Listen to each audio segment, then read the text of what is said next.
Hello everyone, my name is Now Raven and welcome to the Xander Zone. In today's episode, we will be talking about who the Shadow Animatronics are and what they represent, and I think we made some good progress on who they are. We will first cover what Agony and Dark Remnant is, then the similarities between Shadow Freddy and RWQ, then we will dive into their differences separately. Now, before we get into the video, we have a goal of 1,000 subscribers by the end of the month, so if you could hit that like and subscribe button, that would mean so much to me. Share this video with your friends and family as every bit helps, and while you're at it, comment down below your thoughts, theories, and disagreements. Just remember to keep everything kind, calm, and respectful. Now, without further ado, let's get right into the video.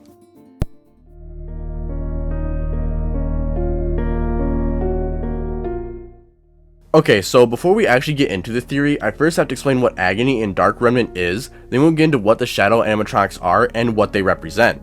Alright, so Agony and Dark Remnant are very similar to one another in the fact that Agony is Dark Remnant, but Dark Remnant isn't Agony.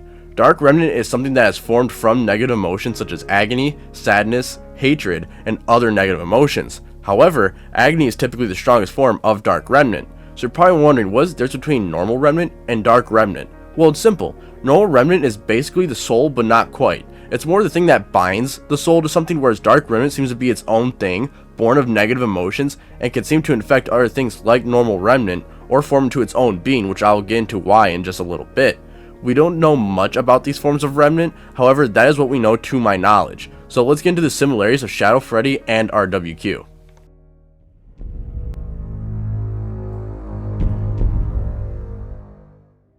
Okay, so I'm first going to cover Shadow Freddy and RWQ similarities first, then their differences, motives, and stories in their own sections. So first we can say they're similar in the fact that they are supernatural to a degree. After all, RWQ just randomly appears in your office in FNAF 2 and other places throughout the games, especially more so in FNAF AR. With Shadow Freddy, he just appears randomly in parts and service and next to you in FNAF 3 as well as potentially in FNAF 4's Nightmare. Next thing they have in common is of course Remnant. Both of them, or at the very least RWQ, have a very strong connection to Remnant, and more specifically Dark Remnant. RWQ appears when you collect too much Dark Remnant in FNAF AR, and with Shadow Freddy, he acts the exact same way as RWQ but in a darker way, usually appearing when something bad is happening, or when there's a lot of Dark Remnant, or just normal Remnant around, such as in FNAF 2 when the second MCI happens a week prior to FNAF 2's gameplay, FNAF 3 when William is in Springtrap and the spirits are still around, and in FNAF 4 when someone is being tormented, whether it be Crying Child, Michael, or Rory, depending on your view, it still stands. And maybe FNAF Helpline 1, but Helpline 1 is a stretch, and I may have came up with something where Agony or Dark Remnant is, that would play a role here, but it's kind of speculation. So, it seems both RWQ and Shadow Freddy are both supernatural, and are attracted to Dark Remnant, and possibly normal Remnant. But that's about it for their similarities, so let's get into what makes them unique from each other.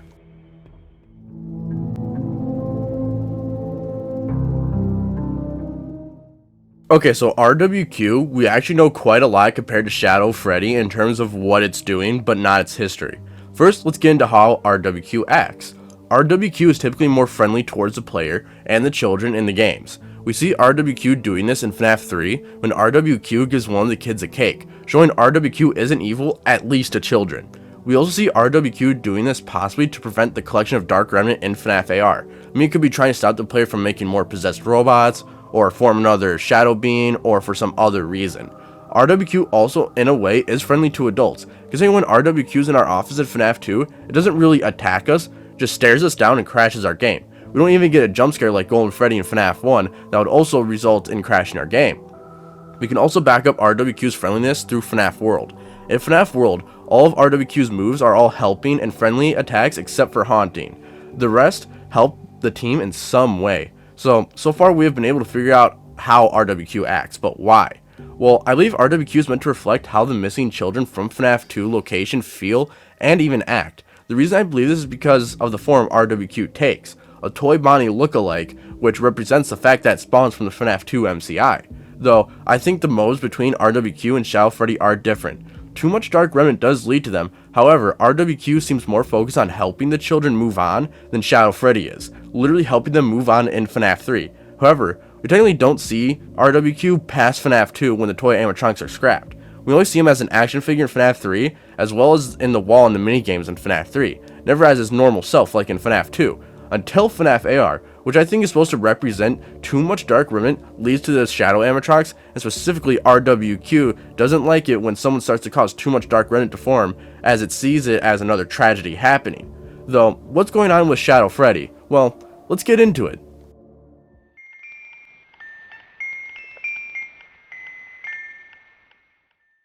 I'm so excited for this one as Shadow Freddy is so mysterious, but I think I have a genuine idea for how it formed and what its motives are. Though I won't get into how it acts it, as I think it's more important to just explain why it is, as it's obviously a Dark Remnant being. So let's get into Shadow Freddy's history. Shadow Freddy first appears in FNAF 2 in the parts and service, and well, it doesn't attack us like RWQ, doesn't even cause a game crash or anything.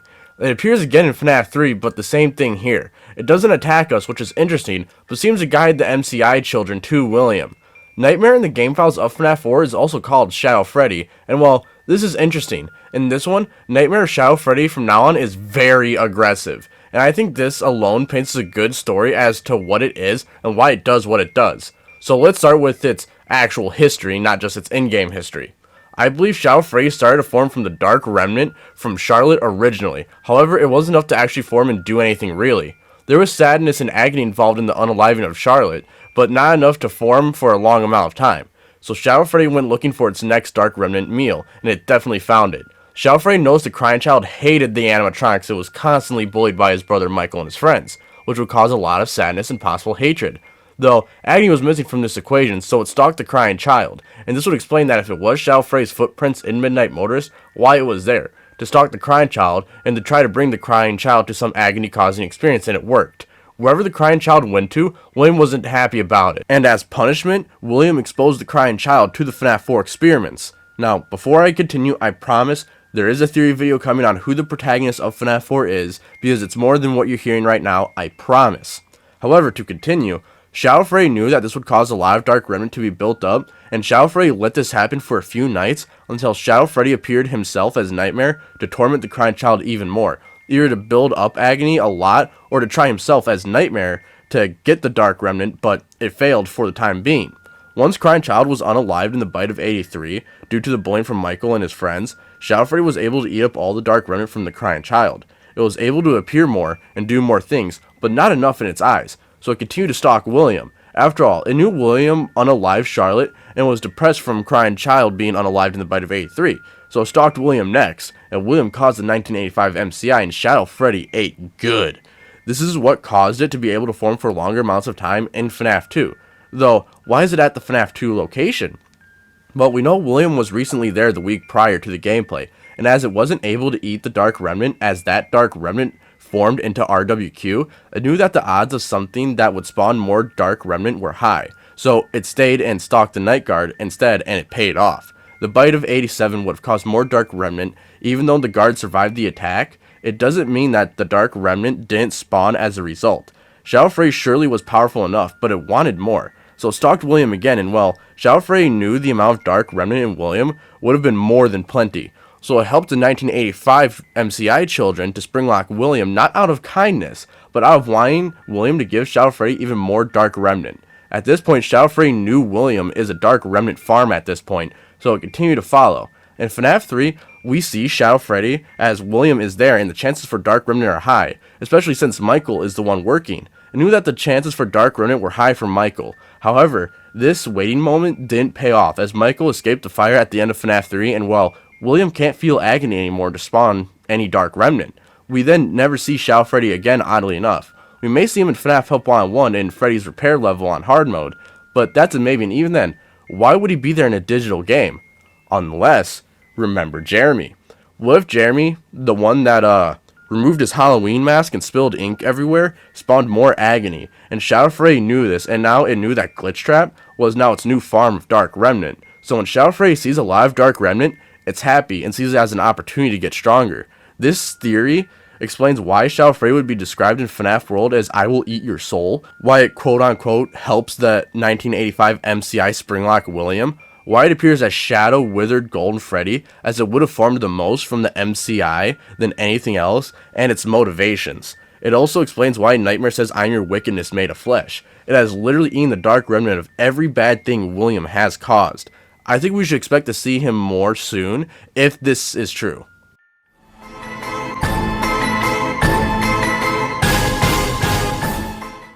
Honestly, this is difficult to form issues on, other than it's a lot of speculation, especially in the Shadow Freddy section. However, it does explain why they act the way they do.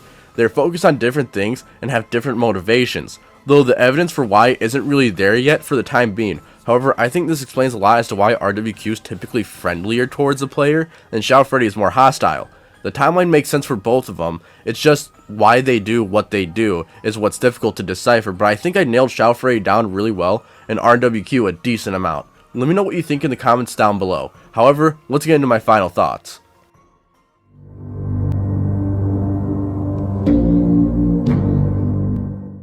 Okay, since this theory is like half speculation, half not speculation, since it makes sense, I want to give this theory like a 7 to 8 out of 10. I think it explains the shadows well and who they could be and why. However, the evidence for it is hard to form outside of what they do end game and in the future of FNAF.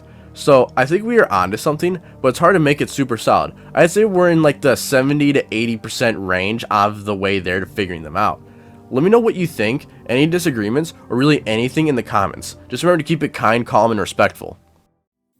Alright, and that is all that I have for this episode. So yeah, I really love this theory. It really kind of helps Shadow Freddy kind of seem more of like a villain and a threat than just some forgotten Easter egg character that just, people forgot about in, favor for RWQ. It actually makes it feel like he could actually appear in the future at any point. So yeah, if you have any issues with the theory, of course, please do let me know, your own theories, your disagreements, or even your own agreements. Just please do remember to keep everything kind, calm, and respectful in the comments. Also, at the time of recording this, I just want to say thank you all so much for helping me reach the ability to be a partner on YouTube. I finally have memberships available. I have 3 different tiers. There will be a video in the description and the top right of the screen and all that, where you can learn what the different tiers give you, the benefits, and just how it will kind of help me as a creator to make better content for the rest of you. So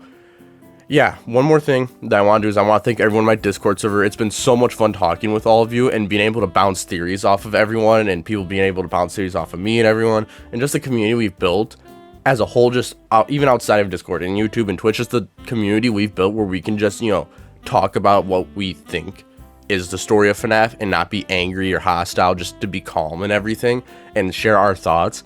Really cool. I absolutely love it. So yeah, that's really all that I have for this video. So I hope you all enjoyed. If you did, please do hit that like and subscribe button, as probably by the time I record this video we hit 1,000 subs, so why not, let's try to hit 1,250 subs by the end of next month. While we're at it, comment down below your theories, thoughts, comments, agreements, really anything, and I will make sure to respond to you, and share this video with your friends and family, as every bit helps. And well, without further ado, I hope you enjoyed, have a great day, stay safe, and I'll see you in my next video or live stream, and peace out.